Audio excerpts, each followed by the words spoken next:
Assalamualaikum warahmatullahi wabarakatuh.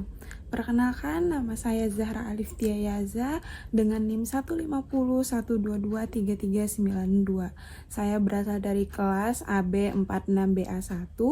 Baiklah, pada video kali ini saya akan mempresentasikan Final Report A Guide to the BABOX atau Business Analyst Body of Knowledge, di mana saya akan mempresentasikan salah satu tugas akhir dari mata kuliah Enterprise Analyst.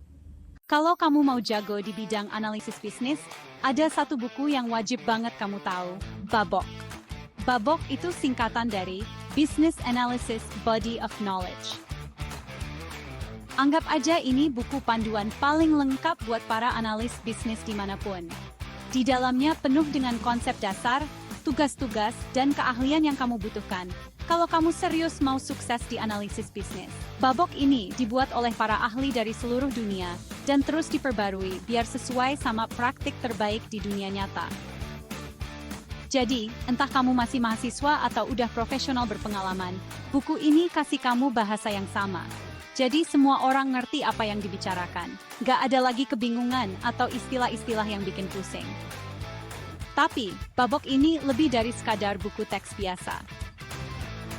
BABOK ini standar resmi di balik sertifikasi EIDIA, yang diakui secara internasional dan dibuat sesuai standar OIEC 19224. Artinya, kalau kamu mau dapat sertifikasi analis bisnis, ini adalah sumber utama yang harus kamu pelajari. Jadi kalau kamu mau ningkatin keahlianmu, berkomunikasi kayak profesional, dan jadi yang terbaik di dunia bisnis, coba deh baca BABOK. Soalnya, setiap analis hebat itu mulainya dari pengetahuan yang tepat.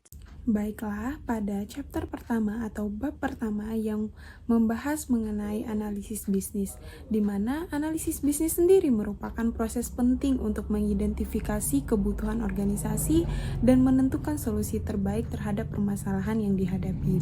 Di dalam praktiknya sendiri, analisis bisnis ini mencakup berbagai aktivitas seperti analisis perusahaan, perencanaan dan pengelolaan persyaratan, elisitasi kebutuhan, analisis dan dokumentasi, komunikasi dengan para pemangku kepentingan, serta evaluasi dan validasi solusi, di mana semua proses ini bertujuan untuk memastikan solusi yang dikembangkan benar-benar memberikan nilai tambah bagi organisasi. Baik, selanjutnya yaitu chapter 2 atau bab 2 mengenai analisis perusahaan, di mana analisis perusahaan sendiri berfokus pada tahap awal sebelum proyek dimulai, dengan tujuan untuk memahami arah strategi organisasi dan menentukan proyek mana yang perlu dijalankan.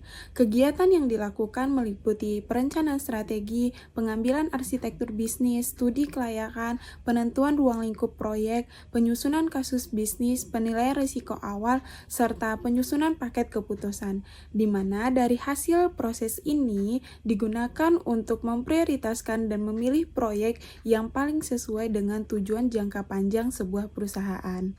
Nah, pada bab 3 dalam BABOX ini membahas mengenai perencanaan dan manajemen kebutuhan, di mana perencanaan sendiri merupakan seluruh aktivitas terkait dengan kebutuhan dalam sebuah proyek.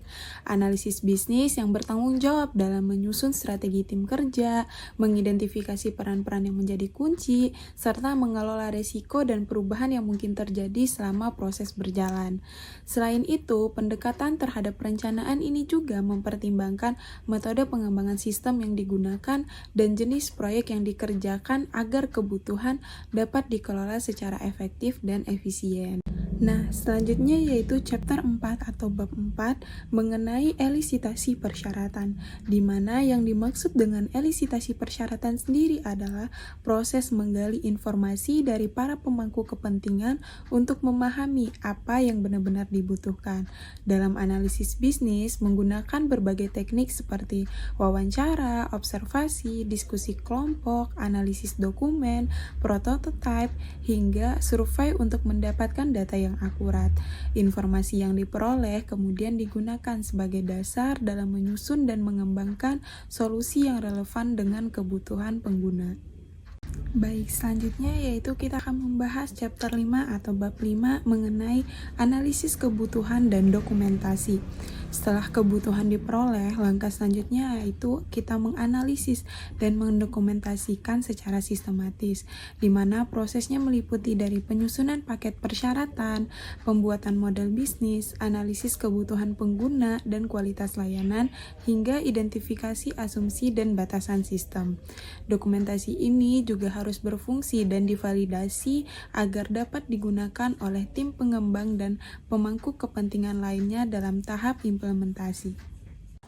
Nah, pembahasan terakhir yaitu chapter 6 atau bab 6 mengenai komunikasi persyaratan, di mana yang dimaksud dengan komunikasi persyaratan sendiri adalah proses penting untuk memastikan bahwa semua pihak memahami dan menyepakati kebutuhan yang telah disusun. Analisis bisnis juga perlu menyusun rencana komunikasi, menyelesaikan konflik, memilih format penyajian yang tepat, serta menyusun paket persyaratan yang dapat dipresentasikan. Proses ini juga mencakup review formal dan kesepakatan akhir dari para pemangku kepentingan yang agar mendapatkan solusi untuk diimplementasikan dengan dasar kebutuhan yang telah disepakati bersama. Baiklah, sekian pembahasan saya mengenai Final Report of Good to the Books atau Business Analyst Body of Knowledge. See you in the next video. Mohon maaf apabila ada salah kata. Saya akhirin dengan wassalamualaikum warahmatullahi wabarakatuh. Bye-bye.